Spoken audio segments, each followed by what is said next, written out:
We are the Reds Down Under, and this is our podcast.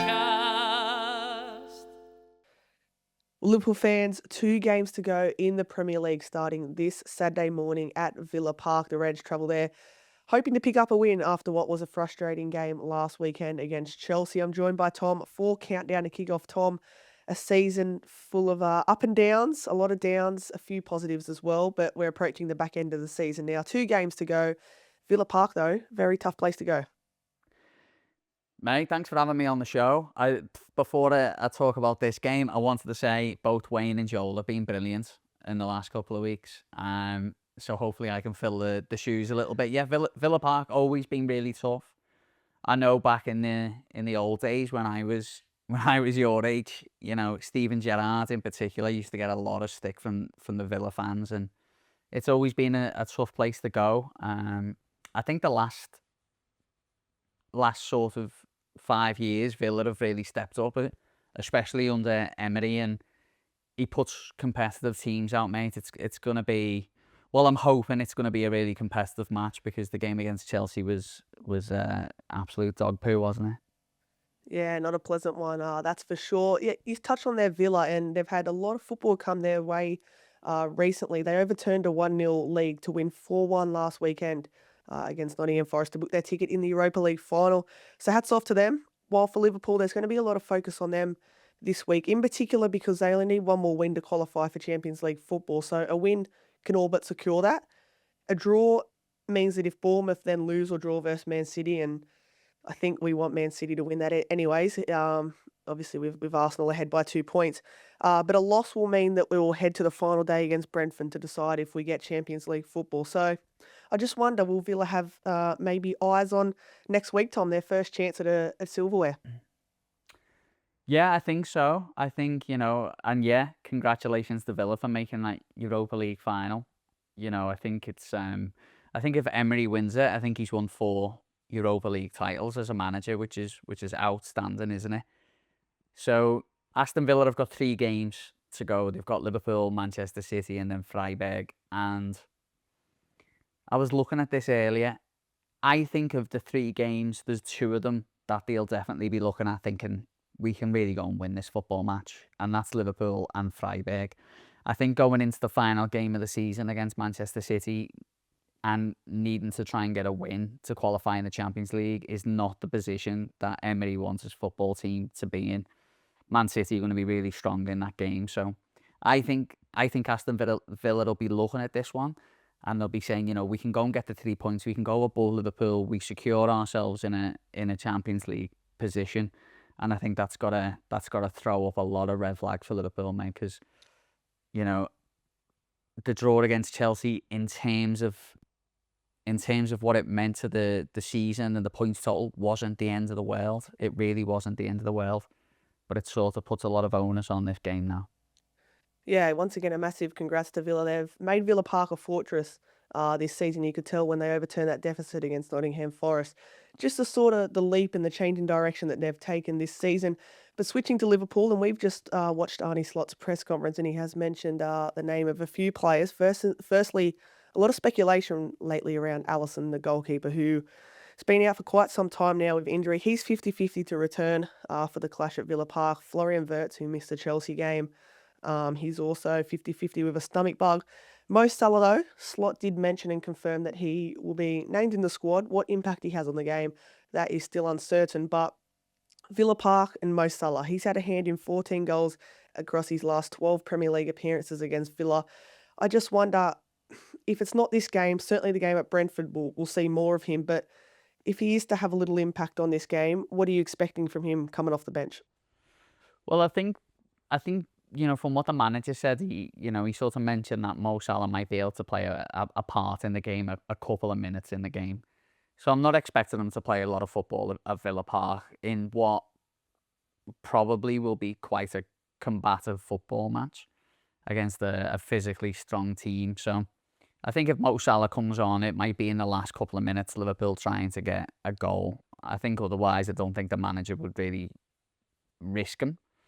You know, if Liverpool are winning 2-0, I don't see Mo Salah coming on the pitch, to be honest with you. And he'll get a swan song against Brentford next week. But one of them players that you touched on there, Alisson Becker, you know, when I heard the news Mo Salah was leaving, I was like, okay, I think it makes sense. Andy Robertson, okay, it makes sense. If Kanate goes, okay, it makes sense from a footballing standpoint. For me, the Alisson Becker one's different, mate. I think he's still one of the best goalkeepers in the world. You know, he's definitely still in the top 5 of best goalkeepers in the world, without doubt. So I think that will be a big loss, and I think that we've all been a little bit disappointed with Mamardashvili this season. So for me, I would love Alisson Becker to stay, even to give another year, but maybe to give Mamardashvili more games, maybe give him the more of the cup games, which the manager hasn't done this season. So yeah, I hope Alisson can come back this weekend. If not, I hope he's back for Brentford, and I hope he's here for the long term as well, mate. Yeah, and that was one of the things that were mentioned in the press conference as well. Is I guess one of the reporters said Liverpool fans are demanding an answer because you got the likes of Robinson and Salah who are going to get a farewell at Anfield. But is that going to be the case for Alisson? I guess time will tell. Aston Villa, let's talk about them more in depth because they've got some players who can really hurt defences. They've won just one of their last 16 Premier League outings against Liverpool, drawn 3, lost 2. But Tom, I wanted to talk about, and usually I single out one player in particular, but there's a handful in this Villa side. Ollie Watkins, 12 goals this season. Morgan Rogers, 9 goals, 5 assists. And then you got John McGinn, who's got 5 goal involvements in his last 6 games. That's only to name a few, but when you look at their attack overall, that starting 3 and even their midfield are quite creative. Yeah, they've got plenty of creativity in there. I think they normally play a 4-2-3-1 with 2 really industrious midfielders normally. I know that they've got Yuri Tielemans in there as well. He's a good creative player, but then in front of them, I think last time out they had Ross Barkley, McGinn, and Morgan Rogers just in behind Ollie Watkins. And I was thinking about Ollie Watkins because I was thinking, oh, he's had such a quiet season compared to previous years, and this is a player who was linked with the top clubs, if you like, certainly Arsenal. And I was thinking about him, and I was thinking, oh, he hasn't really been in the picture this year. But last season he got 16 Premier League goals, and this season he's got 12. And again, there's no reason he couldn't get 2 or 3 goals in his last couple of games, and that sort of brings him back up to the standards that he was at last season as well. So Ollie Watkins is a clear threat, especially playing off against Kanate. I would be worried about that. McGinn, as you say, is in fantastic form, and I think he's a player, McGinn, that he's pretty solid. He's pretty consistent. He can get in there and pop up with a goal. You know, we know all about Ross Barkley. He's been around since, the creation of sliced bread, hasn't he? That's what it feels like with Ross Barkley. But the man I'm really worried about is Morgan Rogers. You know, he's got 9 goals, 5 assists so far this year in the Premier League. I think that Aston Villa will do really well to keep hold of him. You know, he's a fantastic player. He can play on either side. He's been linked with Liverpool himself, and he wouldn't be the worst sort of signing. And I was looking at some of the stats on him. This season he's had 24 shots inside the box and 24 shots outside the box, which shows a willingness. He gets himself in dangerous positions, whether inside or outside the box. But he's had over 170 touches in the opposition box this season. And to put that into context, the best player for Liverpool at touches in the box, and who has been the best player at doing it in the last, 7 years or however long he's been here, Mo Salah. Mo Salah's picking up similar sort of numbers as that, and I think that shows the sort of player that Morgan Rogers is, and will be a threat in the box, and no matter what side he plays against, he's, the fullback's going to have a handful, mate. So I think there's plenty to be worried about when it comes to this Villa attack. Yeah, you certainly can't underestimate their strengths going forward. Even a player like a Jadon Sancho, who's barely got a look in, and I know Harvey Elliott as well. I don't like talking about that too much because I really rate the player, and I wish that things worked out well with him. But I think Slots mentioned that he might join Liverpool for pre-season because he is contracted for Liverpool for next season. So see how that plays out. Tom, we mentioned Aston Villa's run of form against Liverpool. They haven't won at home at Villa Park against the Reds, and apart from that 7-2 win, which is certainly what Liverpool fans don't look back with positive thoughts. But I just wanted to get your thoughts on where Liverpool need to take the game to Villa, because a lot of people criticised the press last week against Chelsea. You know, obviously we switched off for the free kick, but if we are to win this football match, what do Liverpool need to do to ensure that they get the points away from home and qualify for Champions League football? Well, I've got a hair in my eye. I've got a hair in my eye. I'm not crying about that 7-2, which was the worst morning ever to wake up on a campsite in Marimbula and watch that crap. Yeah, look, mate, Liverpool just need to bring a bit of fight. They need to be aggressive in the game. Aston Villa will be aggressive. They like to try and get the ball forward quickly, Aston Villa, and cause you problems. And Liverpool need to be both alert to that in a defensive point of view, but need to try and do the same thing. And I am just desperate to see the ball land at Isak's feet or on his head as many times as we can. We don't put enough crosses in the box. 100%. We're very, very poor at it. And, you know, look, Aston Villa are very strong in defence. You know, you got lads like Matson and Konza in there as well. Like, they're good players, strong players, aggressive players. But Liverpool just need to find moments of quality and deliver the ball in the box. And I think in a funny way, with Vert being out, it may force Liverpool to play more of a wide sort of game and try and deliver the ball that way rather than go through the middle through Vert. So, you know, but look, we need an improvement on attitude of about 200% from the Chelsea game. And, you know, if you've got a great attitude in a game, you've always got a chance of winning. And in the Chelsea game, we sort of dropped off in the last 10 minutes. There was a moment Mamardashvili caught the ball and looked up, and they were just walking out of their own box. Liverpool need to play the 90 minutes if they're going to have any chance of this one. Well, you mentioned the tough 7-2 loss. One thing that might please you and Liverpool fans listening is, in the last 3 games where Liverpool have beaten Aston Villa, we have not conceded in those games. So 3-0, 2-0 in a 2-0 game are the last 3 that we've won. So if we are to win this football match, let's hope a clean sheet to boost. But Tom, let's go into our bold calls. Last weekend we had Joel for a clean sheet, which I probably would have predicted as well against the Chelsea side coming to Anfield off the run of 6 losses on the trot. I predicted a Florian Wirtz brace, but obviously he was ruled out with illness 24 hours out from kickoff. This weekend, though, and you talked about the aggressiveness needing to be shown from the Reds, and I think Szoboszlai's the man to step up. I've got him for a brace in this one. I like that, mate. I like that. Yeah, Szoboszlai. I mean, he's been our player. Would you put him as player of the season this year?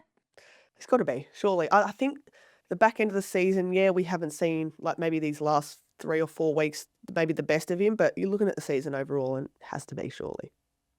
I know. I mean, to be honest with you, I'm not surprised that his levels have dropped off a little bit, because he has been the one player who's given it all, hasn't he, for 90 minutes. Yeah. And rotated so much too.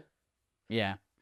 Yeah. And he's played everywhere, hasn't he? He's played right back, one of the 2 number 6s. He's played on the right, on the number 10.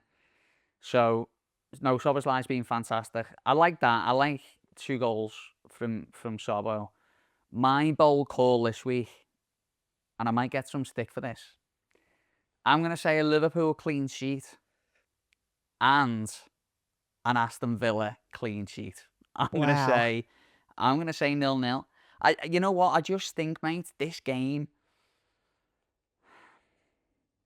it's not to be lost.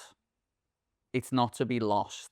You know, if we draw the game against Aston Villa, we keep them, you know, where they are going into their final day game against Manchester City. Obviously, we don't know what's going to happen with the teams below, like with Brentford, but we've still got them on the final game of the season. I think if Liverpool come out of the game with a draw, I don't think it would be a disaster for Arne Slot. I don't think it'd be a disaster at all. So, you know, I think, you know, we're talking about if Liverpool are hunting a goal, they'll bring Mo Salah on. But in an equal situation, I can see a world where the manager brings on Joey Gomez and he frames it up and he sort of overloads the midfield a little bit and makes sure we don't get beat. One thing that might please you, though, is that Liverpool have won 10 of their last 11 games on a Friday night. So, obviously, as a Friday night means that here in Australia we can get some suitable kick-off time. So, I believe the Newcastle Supporters Club and I believe Cheers Bar, as always, will be showing it. But yeah, I thought that stat is interesting because we don't get a lot of Saturday early morning games. But yeah, touching on your point, a draw wouldn't be the worst of things. I think we're sitting fourth on 59 points, Aston Villa fifth on 59. They're at home. They could have all eyes turned to the Europa League final next week. So, Tom, we've had bold calls and score predictions this year where we've been totally opposite, and this episode is another classic example of that. I've gone 3-2. 3-2 Liverpool, Szoboszlai brace, and I think it's pretty clear what you've gone with 0-0. But you did have a listener prediction as well. A few of the fans, or maybe one in particular, sent one in. Yeah, we did. We got a couple in. But I think this one sort of sums up the feel in the fan base. 2-1 to us, and that's me being optimistic. And that was from Big Rig. So yeah, look, I think it's one of them at the moment. It's just get what you can from the games that you've got. You know, look, none of us are getting up on Saturday morning at 5 a.m. to watch the game because we're excited. And that's not what being a football fan is about. You do it because you do it whether you're good or you're bad. And you know, we're at that point in the season where, you know, there's nothing to look forward to other than just being a fan. So I think for me it's about the team turning up, trying to give us a little bit of optimism for the next game, and finishing the season on some sort of a high, mate. I think that's what we need.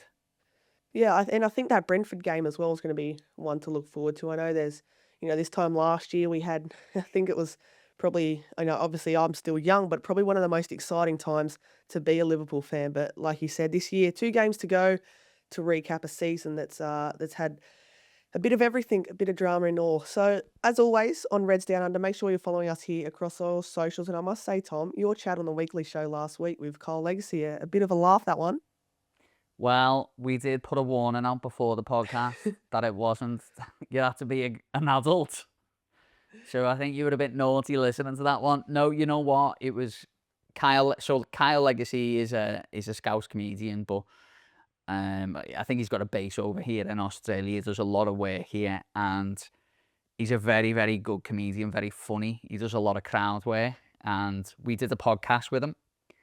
And that was it was interesting, it was good fun. And then we went to see him in the Newcastle Comedy Club, which was brilliant. You know, having the chance to spend a bit of time with someone and then going to watch what they do best was great. And then we jumped in with them lot and the supporters club up in Newcastle with Ray and Max and watch the Chelsea game. So Saturday was great. Sunday morning was a difficult moment for me. Well, either way, it was a shame that the Reds couldn't win, but let's hope they can get the 3 points at Villa Park Saturday morning, which means enjoy your football, Reds, especially the ones here in Australia. Thank you for your continued support here on Countdown to Kickoff. Tom, it's crazy to think, but one more to go after this. I know.